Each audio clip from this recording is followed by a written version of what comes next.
justement pour informer nous dans la réseau justement la République démocratique du Congo. C'est grâce à Basango Wana que Wali Banga est devenu Premier ministre, Bruno Tshibala est devenu Premier ministre, donc il y a une élection. C'est lui qui gérait l'argent.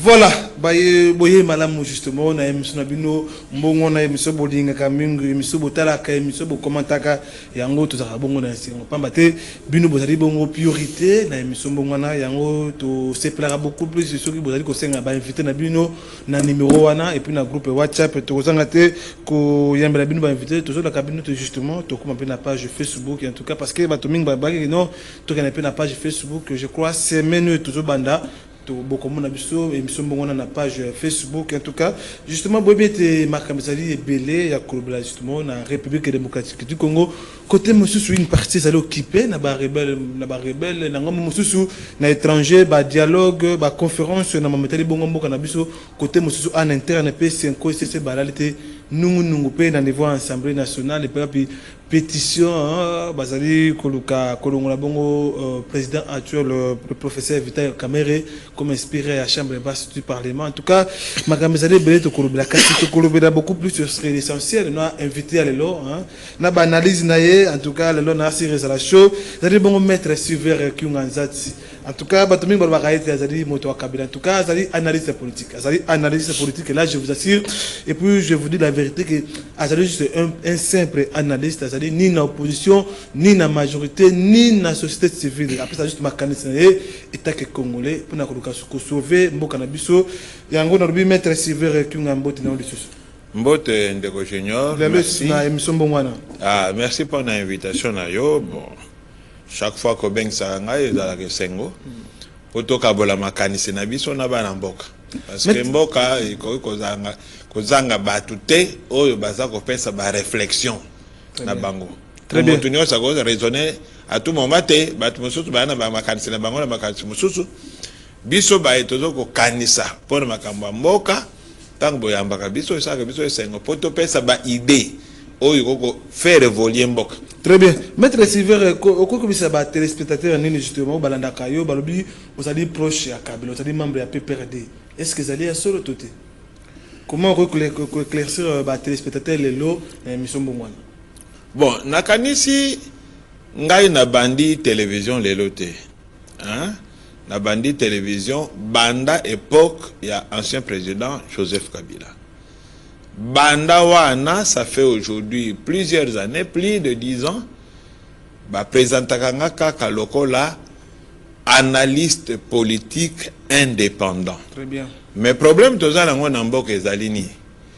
Tango yo zo sala ba analyse, mutu na mutu alinga yoka makanisho eza na mutu na ye. Soki yo pesi makanisho o eza na mutu na yote na yete ba étiquette bandi. Tala par exemple, ma dernière intervention en sur la poursuite contre l'ancien président, oui, sur le non-respect à la procédure. Oui. Bon, on a mon commentaire. Hasard rwandais. Bon, donc, les gens, balingi koyoka vérité. Bato balingi koyoka oh ils ont se pélisser. Mais analyse beaucoup plus en faveur à ce président maître. Je ne dis que la vérité. Je ne dis que la vérité. Donc, ce qui, lokola, ndengenga naza ko affirmer que, la poursuite contre l'ancien président, ezali inopportune, que procédure, ezala qui respectait, bon, ce n'est que la vérité. Ça aurait été Moutumususu, qui est dans les mêmes conditions, nakolo bandenge moko. Donc, ngai naza mutaba sentimate. Hein? Parce que n'a qu'à rappeler na batu po bayeba. Na époque, il y a ancien président Joseph Kabila. Babanda ko poursuivre ba jeune, il y a eu de pèse. Oh, il y a force du progrès. Oh, ba kangaka ba ndolo, ba sala une année et demie. Ba avocat membre de l'UDPS ba défendre bana wana te. Ngai mutu nakenda ko défendre bana wana. La force du progrès. Il y a force du progrès.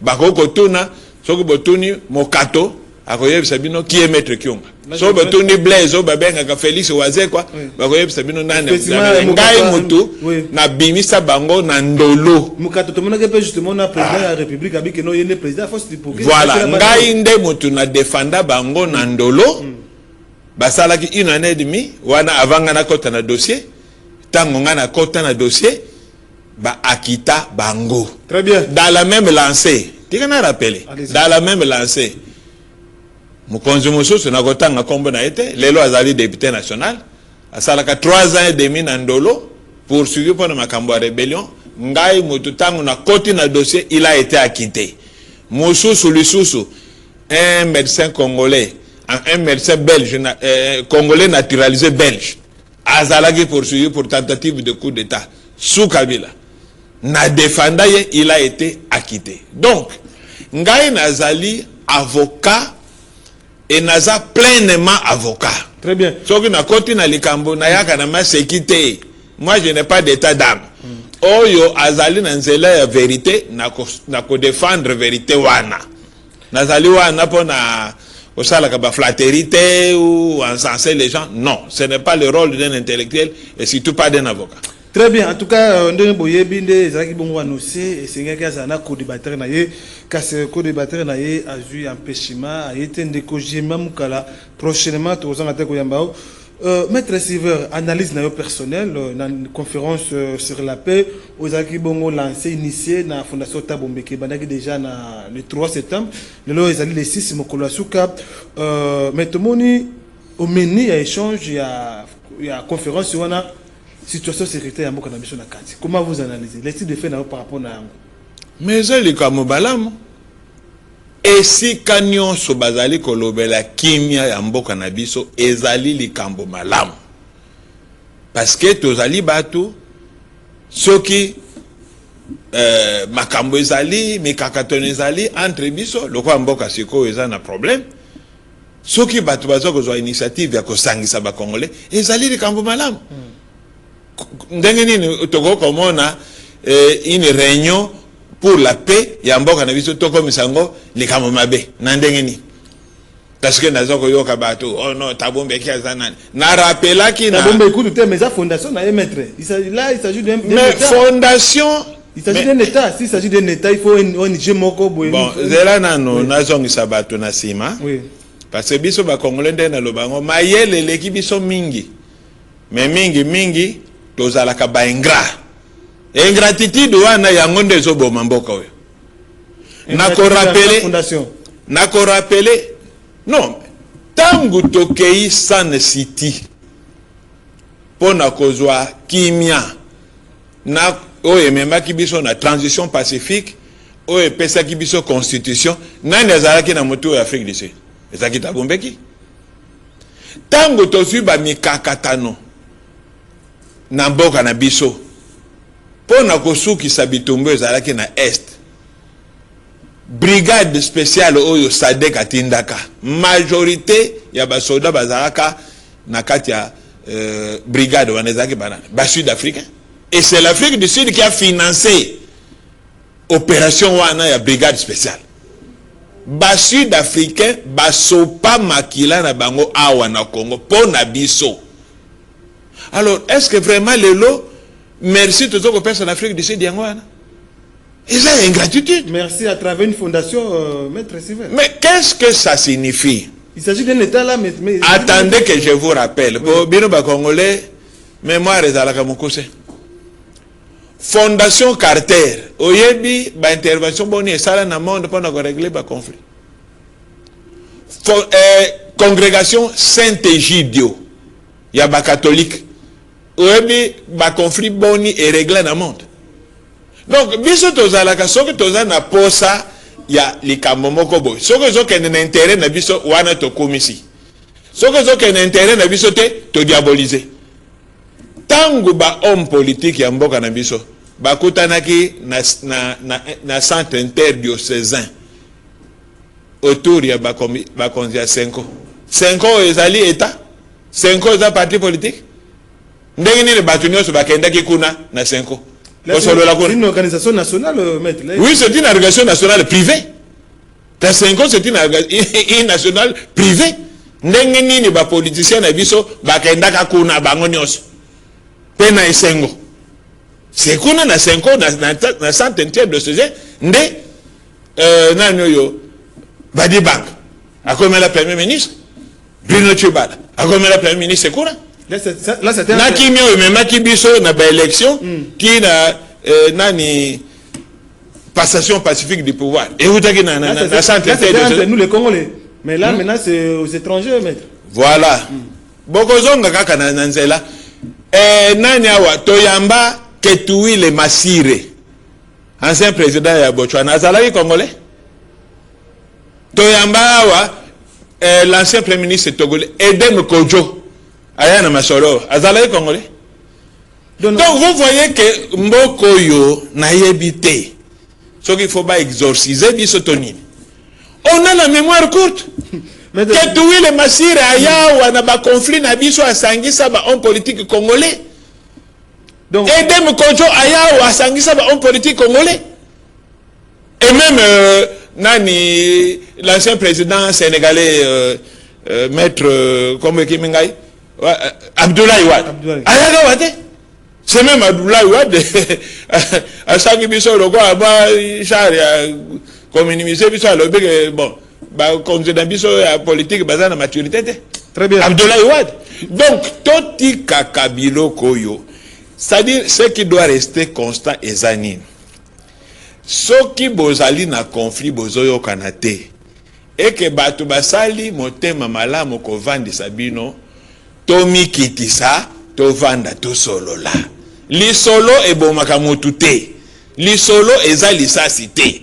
Pour qu'aujourd'hui, tout qu'on manque respect, j'entends même des gens qui passent dans la télévision, nani président wana Tabumbeki, Jérôme Kanemabe, Salaboye, Salaboye. Il y a des géniteurs, il y a Mibeko, il y a constitution, est-ce que c'est solo? Mais est-ce que Mboka na biso? Tomi pesa ka valeur d'abord biso moko. Tomi pesa ka valeur. Quand bino moko ba congolais, constitution oya bino. Bokoma ko tambu sango, eza constitution ba étranger, constitution ba étranger. Et pourtant c'est une constitution élégante à référendum. Est-ce que besoin que mi pesa valeur? Tout comme Lélo, besoin que crier sur tous les toits, nous avons été dirigés par un espion rwandais. Est-ce que besoin que mi pesa valeur? C'est une honte pour un pays. Bozoko ganga ngara yo bandanga na botama na yo kana no teke mboka moko boisaya qui dirigé par un espion ya mboka msusu. Mais quand vous Congolais vous vantez là que Bozaki dirigé par un espion rwandais, c'est que vous êtes des faibles, c'est que vous êtes colonisé, c'est que Rwanda l'équipe non. Donc on devrait plutôt se taire pour dire des choses pareilles. Maître, est-ce qu'on doit tenir compte, il y a expérience, il y a Tabumbeki vu 2002-2003, on doit tenir compte de l'expérience naïe. Mais ça une expérience bakasi que beaucoup de nos politiques n'ont pas. Soki mutu assez à l'Ekananzela, bas sud-africain loko la biso, baza na pays moko eza conflictuel, yo yebi kuna ezali ba rasa mindele na bato mwindu, boyebi ke ba tension ezala kazala. Mais si le réussit c'était lelo, ya ko garder mboka na bango uni malgré ba gegere wana entre bato mwindu na mindele. C'est que baza ba développer expérience moko boy. Alors pourquoi ne pas s'inspirer à l'expérience? Bon, si vous avez l'Afrique du Sud, la province, Maître, la question que nous nous posons est comment on a comportement, il y a des politique, justement, tout le monde a 6 ans au niveau de l'Afrique du Sud. Tout le monde PPRD, ils allaient représenter l'ancien directeur cabinet, Joseph Kabila, Nemi Moulania, justement, André Kimbuta, Francine Mouyumba, Narambo ensemble pour la République, Moïse Katumbi, tout le monde, ils allaient représenter na Samba, M23, ils allaient représenter la porte-parole na Bango Laurence. Mais pourquoi pas comme on a Bango Moko Balidé, ils ont pas na Basiziwana? Qu'est-ce que c'est caché justement? Ne sais pas si on a représenté na Bango, Bango Bakenda. Pourquoi pas Bango Bakenda, pas représenter na Bango? Non, mais qui a dit que ceux qui réunion, ils allaient faut valider Bazar? Mais qui a dit ça? Caché. Frustré. Non. Pourquoi vous utilisez bateau? Zelana Tonayo. Ba négociation Oyo et Banda Koleka na Kenya. Ba leader Bakenda Kakuna. Ba négociation Oyo Zoleka na Doha. Ba leader Bazali Kuna. Ba négociation Elegaki na États-Unis. Ba leader Bazalaki Kuna. Lorsque mon conseiller Mokobo attendi un représentant. Mais représentant, on a azoko représentant. Mais pour venir, babenga comme ambassadeur ou bien plénipotentiaire. Si bapesi ye pouvoir ya okende ko yoka makambo toko zo abedezo na kombo mo konzo atini. Mais vous avez que misa abana repona na mutu hein. Ah. Expression wana. Ce qui mutu za na problème, ce qui antenne. Na banda ko yoka ngo banda kala ke mbise pour kana mutu. Siko tango yo zolo bambise banda kana mutu wana makanisino zani. Que nous va représenter bango ba leader bango ba fixer ba se reprendre ba sisi wana ki ba tina ba représenter bango. Négociation nyonso ezalaka boy. Soki ba délégué ba kei, ba expert ba kei, ba négocier, ba tchaka ba signature provisoire lokola ba paraphe. Mais pour na quoi valiser un document souka ba konse ba kokende. Par exemple, masolo o elega ki na États-Unis entre RDC na Rwanda. Ezali ba représentant notamment ministre na biso ya affaires étrangères Mama Thérèse Kwaikamba batu bakende ke kuna na ba expert mosusu. Mais à la fin il était prévu que les deux chefs d'État ya Rwanda na biso bakende ko signer. Mais ba réaction ça va que non a signé ba accord bien té a binité a signé ma signé bité yango eka bongo mettre. Ndeko na ngai toza na pays moko où les critiques fusent de partout. Naba oyo ba yebi naba oyo ba yebi te musala be ko critiquer. Tout mais ça nangote. Musala be ko critiquer.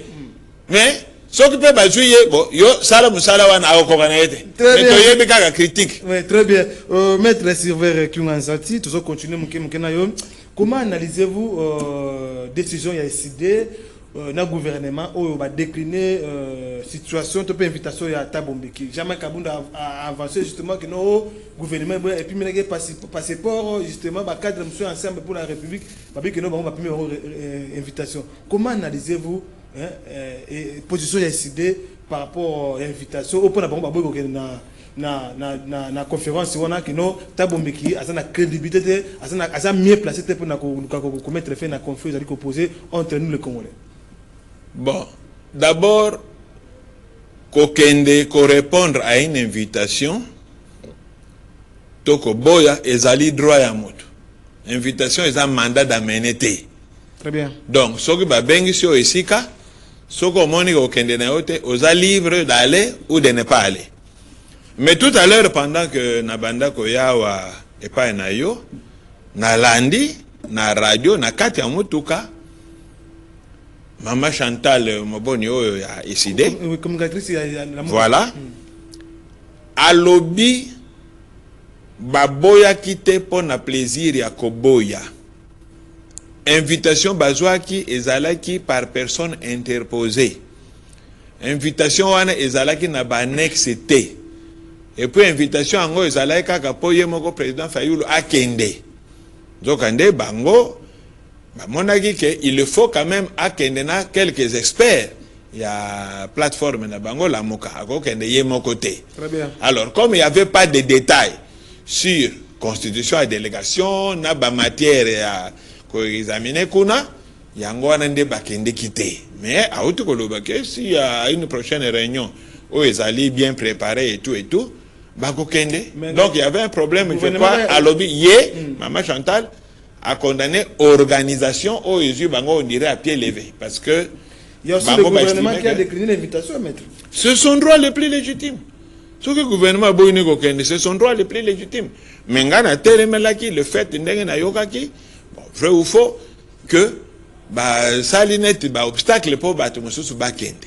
Ya on a lobaki que est-ce que le droit à voyager ou de se mouvoir les ali droit protégé par la Constitution. Oh, bah, votre jamais kabun passeport, visa, est-ce que bah légation on a mettre ça pendant bon, et ça va déclaration là. Le gouvernement va bénéficier justement ça votre jamais kabun passeport. Mais ce ne serait pas la première fois que Baboto le passeport na bat. Baboto le passeport na Nigeria voilà. Ce ne serait pas une première. Oui. Donc et moi je ne m'explique pas comment Moutousoka Linga voyage Baboto le passeport. Ce sont des pratiques qu'il faut arrêter. C'est pas normal. Maître, comment analysez-vous? Il y a l'ensemble qui disent que non, bango bakay ko qu'on descriptait justement atmosphère justement il y a conférence on a est-ce que au Canada que nous bah on a capacité à connaître sa agenda caché bah frustration na bango on a capacité à pas tout ba mettre na kota ba mais qu'est-ce qu'on appelle agenda caché? Mboka oyo tolingi ba terme mingi là monsieur te comprendre est-ce que tu comprends ça ça va terme ngo to utiliser agenda caché et là c'est oyo lo bindenge mususu na sima ozo revendiquer le mususu mais tango moto accueilli dans une réunion abimi sur poste na ye vous appelez encore ça agenda caché? Parce que ce qui est caché n'est pas dévoilé. Est-ce que vous avez capacité de dévoiler vous avez volonté de dévoiler mais le gouvernement ne peut pas dévoiler tango baza ko loba loba na ba radio na ba télévision tout ça na ba internet to zolandete donc maintenant so ba ken Afrique du Sud wana ba kangi munoko baza so capable ko loba te non. Très bien. Maître, toujours continuer mon qui na yo. Maître, to comme na justement le 25 août, ma confession religieuse ba présenter ki bongo un plan détaillé pour na processus national inclusif sur la paix oyo ba sengi na chef de l'État a lancé yango sans tarder. Comment analysez-vous cette feuille de route de la 5e de DCC? Yozali kamomala nga banda kala na lobaka to landanzela wana ya bandeko ya église pour to vendre entre nous ou tu koloba wote ah non tel bazaba étranger il fallait to vendre entre biso mais pour nini depuis que basango na ba protestant bazwa ke likanisi wana ça traîne. Pourquoi ça traîne?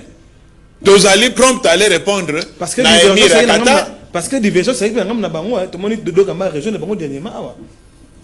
Mais vous savez il y a quelque chose que je ne comprends pas. Mobeko mokote ezali na mboka oyo que soki groupe boko boy ezui initiative ya ko proposer un calendrier pour na solo pour na paix il faut benga batu nyonso. Depuis que Congo est Congo, Moukolonine église de réveil et salisa une rencontre politique. Moukolonine. Non, parlons-en. Non, parlons-en.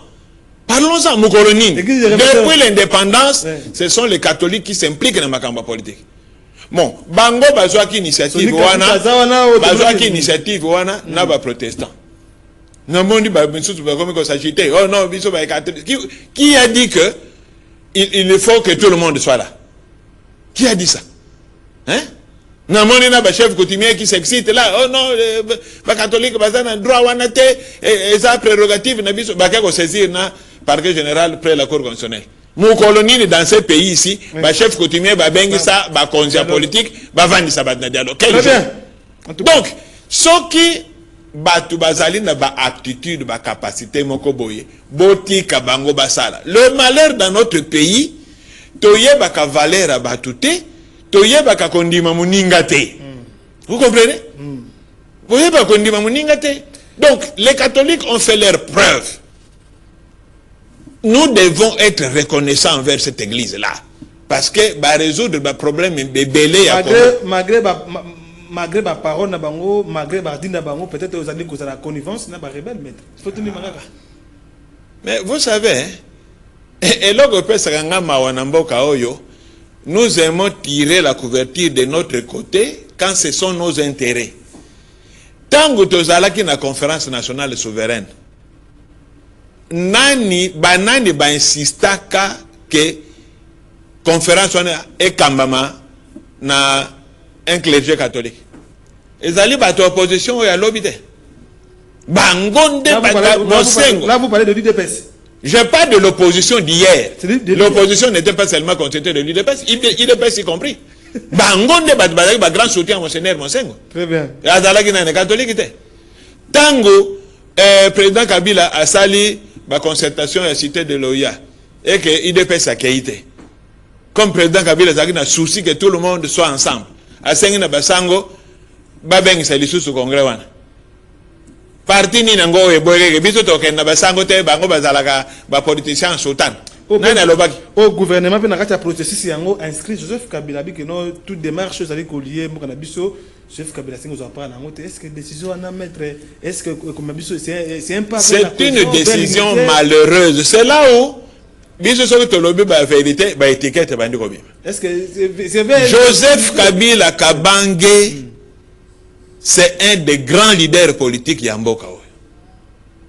qu'on l'aime ou qu'on ne l'aime pas, il est un leader politique. Mais ennemi comme pas congolais dans Est. Donc, l'exclure, il y a processus politique, il y a Mboka, ça ne résoudra aucun problème. Parce que azo travailler azo bomba bandeko na bango bandeko su ba congolais kuna na Est. Aza protéger, aza liko soutenir. Arrêtez cette histoire-là, ils ont campagne à Mabé. Mais attendez, Tango, président Joseph Kabila a salaki discours en Afrique du Sud. A pesaki 12 points na discours na Ewana. Et il a clairement dit que na kokende kuna na Est parce qu'il faut dialogue. Soko tali conclusion à venir na ye et souke la ki na makamba ko dialoguer. Maintenant, le simple fait d'aller à l'Est, on les diabolise. Yende mokonza M23, yende mokonza FC. Mais basango oyo bakende ki kuna baza bakonza mokumani. Mama oya Monisco auti kuna aza mokonza mokumani. Donc ngana zoye bate tozo lukanini na mboko. Soki réellement tolingi kimia, alors tomi kitisa, to vanda, to solola, to tika ba exclusion. Ba gouvernement kitisa deva bato ba nimi ko ba congolais mettre. Attendez, en 2003, le gouvernement Kabila a mis qui dit ça envers les rebelles d'hier qui sont aujourd'hui au pouvoir.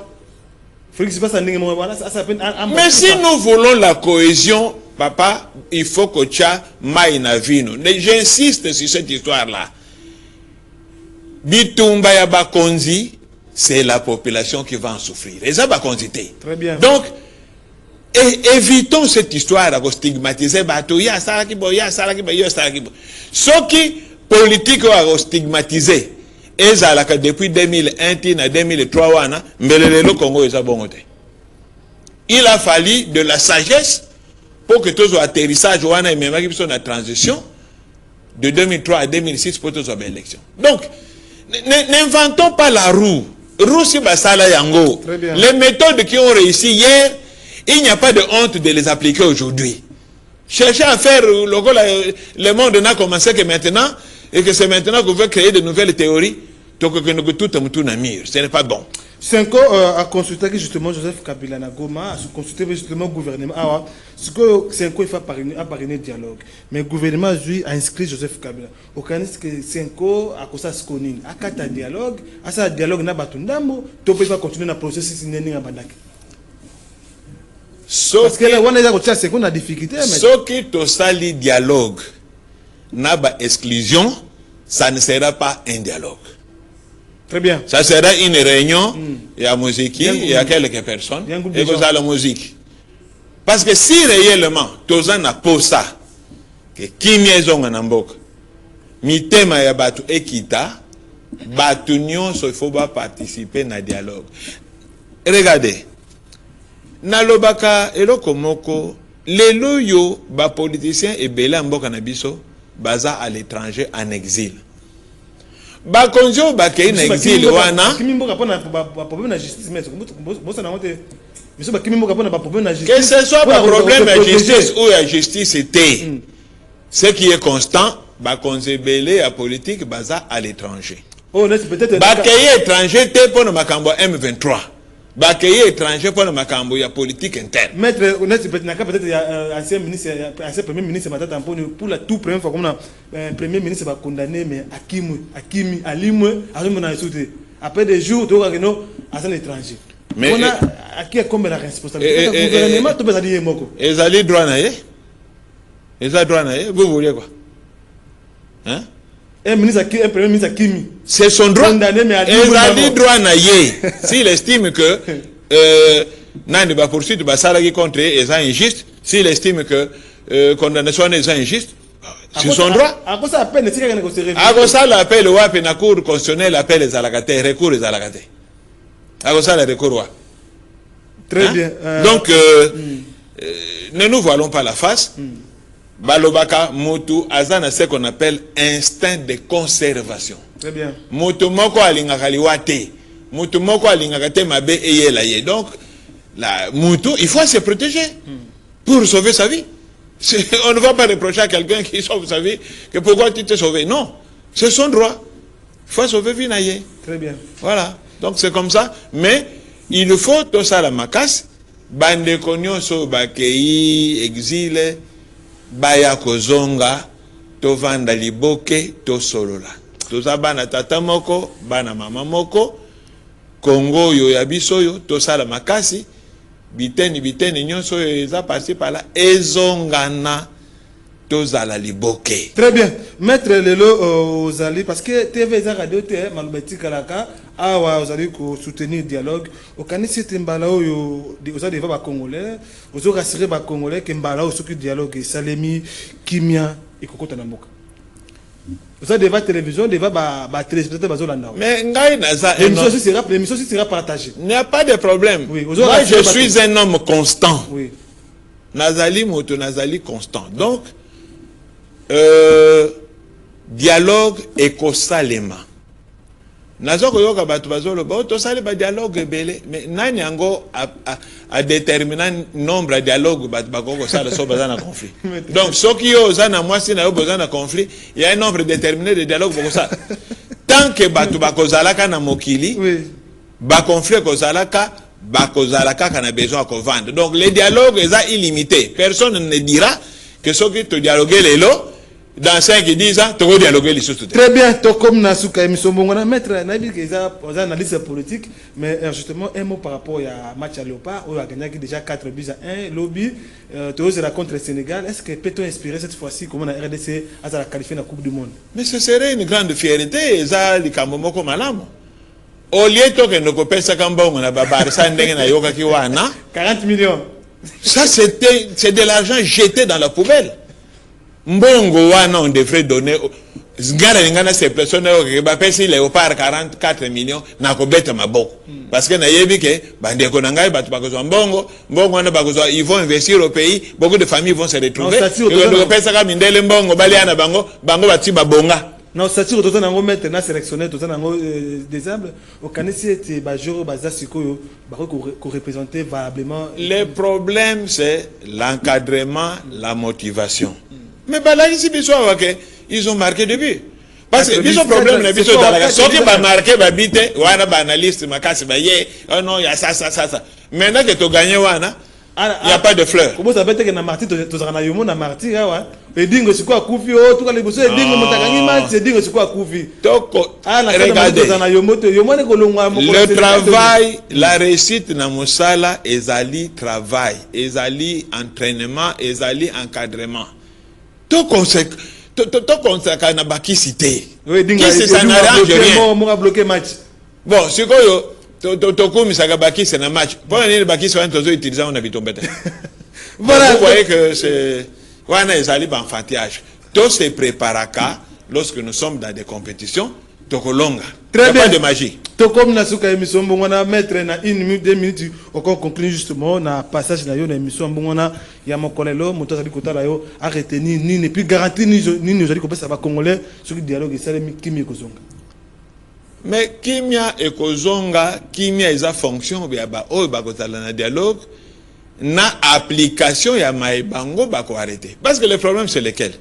Ceux qui besoin na dialogue, besoin ba résolution. Bobimika n'importe wana bobandi ko violer ba résolution na bino. Mobule zongi lisusu. Donc, ceux qui ba vandi, ba sololi, ba signer mikanda, bato sa maeba koyokana. Mais na lingina loba mwa likambo moko na uti koyoka wana ezo sala mwa kaka. Na yoki ke y a des groupes oyo bazolinga ko destituer président assemblée nationale na président à sénat. Bon, na yebi vraiment te mboko tolingini. Toza na problème na est. Moi je pense que le gouvernement la biso il faut être à la makasi, il faut être à la solide, il faut être à la donc basangana, basala makasi, basima na makasi uni pour faire face na makambo ya est. Est-ce que kobengana président Vital Kamerhe na perchoir? Kobengana président Samba Lukonde na perchoir. Et kokoli sa cohésion na kati ya union sacrée. Et kokoli sa cohésion na ngambo biso tozali kotoyo. Na banza te. C'est déjà à méditer hein, à réfléchir. Na banza te. Donc bande ko na ngai ba député, bande ko na ngai ba sénateur, bota la kaka ba intérêt na bino te. Très bien. Ezali mboka ya biso nyonso. Oh bino bozo sala wana ekoya ko pesa ba répercussion na biso ba to ko voter na biso te. To komi na ba problème kuna lokola biso ba to voter ki ko évincer ba bureau wana bino bolingi bo évincer wana. Donc avant bo sala yango bokanisa mbala ebele. Est-ce que kokwesa ba de bureau wana ekopesa kimia na union sacrée ekopesa kimia na gouvernement na banza te tokanisa place wana. Très bien. Tokomina suka émission mbongona bo senga maître Silver justement na numéro wana bo commenter bo aimer justement émission mbongona et puis justement na bisibino des semaines yozo banda boko za biso na niveau page na Facebook en tout cas pour na koluka justement bo faire partie na katia émission mbongona bo senga maître Silver na numéro wana et puis na groupe WhatsApp prochainement maître Silver tokomina suka carrément suka voto kabana on a tout notre senga ko loba justement. Bon, na banza na otu koloba makambo yo eza mwa moto awa mais na kozongela pona koloba que toza bana tata moko mama moko ekolo moko toyokana. Il n'y a rien d'insoluble. Et loko moko te oyo ko diviser biso congolais oyo ko zanga solution. Soki biso nyonso tolingi solution ezala kimia ezala ekozala parce que solution ezali ekouta lola te biso batunde il faut to même solution wana parce que toza bato abwanya toza bato mayele tosala la mayele na biso tosala la bwanya na biso pe toza la humble toyoka baninga pe bayoka bangamo mususu pote cohésion nationale ezala kimia ezonga ba o bazonyoka makuna ko kimaka mbango na bazamba na est ezala ba politicien te ezali nde population ba politicien bavanda bangwa bazo ko mela ba champagne bazo ko vendre na bandako tout ça mais les gens souffrent, sont en train de mourir. Faisons attention. C'est grave ça en tout cas nous soutenons, nous compensons avec nos amis, nos mamans, nos frères qui sont à l'est. Prochainement tu vas mettre Silver prochainement mais na numéro on a et puis ba question na bino botu na biso mettre Silver akoya ko répondre prochainement botika malamu na bandako na bino.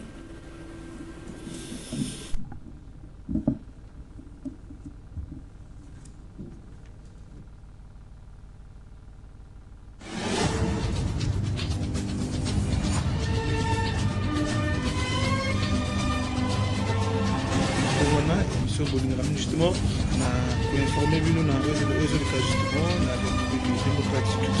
c'est grâce à Basango Wana que Wani Banda est devenu Premier ministre, Bruno Tchibala est devenu Premier ministre, donc il y a une élection. C'est lui qui gérait l'argent. Il fait partie de la chaîne à RST. Il fait partie de la chaîne à défense. C'est lui le patron, il y a finance dans mon banane. Très bien. Sans jamais quand même que Jean-Marc Kabou, c'est quelqu'un, tant que Oyo,